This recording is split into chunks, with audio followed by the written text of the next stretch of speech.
Hello बच्चों, let's read this question. The question says which of the following shows the Lewis-Strauss formula for CO2, that is carbon dioxide. So let's see हम क्या कर सकते हैं इस question में. की कॉन्सेप्ट इस क्वेश्चन का है that is structure of the molecule based on the Lewis-Strauss structure.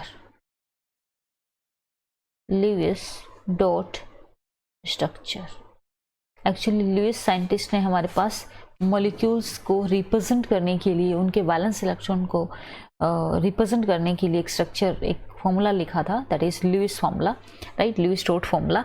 तो लेट्स सी CO2 मॉलिक्यूल. सबसे पहले हम देखेंगे कि हर एक एटम का जो वैलेंस इलेक्ट्रॉन है वो कितने होते हैं.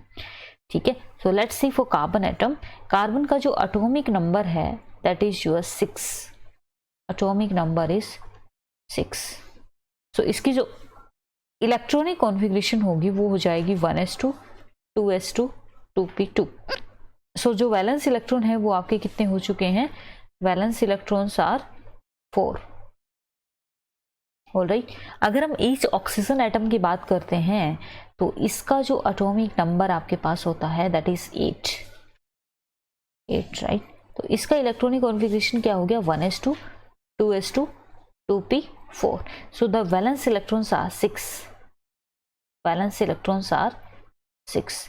तो अगर हम इनको रिप्रेजेंट करते हैं एक फॉर्मूले के अंदर तो लेट्स सी, बिकॉज जो आपका मोर इलेक्ट्रोपॉजिटिव एलिमेंट जो होता है, एटम होता है, उसको हम सेंटर में रखते हैं. तो carbon is more electropositive than your oxygen. So oxygen को हम सराउंडिंग में लिख लेते हैं. ठीक है, तो ऑक्सीजन के पास आपके पास कितने इलेक्ट्रॉन है? 6 वैलेंस इलेक्ट्रॉन है. तो मैंने यहाँ पे लिखा, ठीक है, 2 यहाँ पे लिख दिए, 2 यहाँ पे लिख दिए. ठीक है, सो लेट्स सी. जो आपका कार्बन होता है उसके पास 4 वैलेंस इलेक्ट्रॉन होते हैं. तो 2 इसके साथ शेयर कर सकता है, 2 इसके साथ शेयर कर सकता है. तो बेसिकली टोटल अगर हम बॉन्ड की फॉर्मेशन करते हैं तो वो कुछ इस तरीके से होता है. ठीक है, इस तरीके से.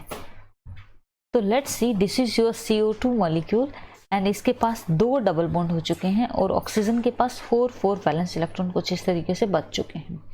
ठीक है, so this is your basically we can say that carbon जो है आपका वो आपका बनाता है double bond with oxygen atom.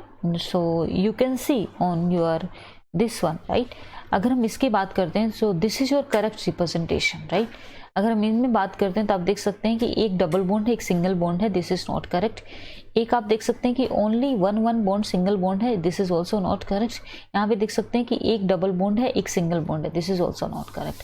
So according to this concept we can see that our option number A is correct, that is CO2. This representation is Lewis-Strauss structure representation is correct. I hope you understood this concept. Thank you so much and all the best.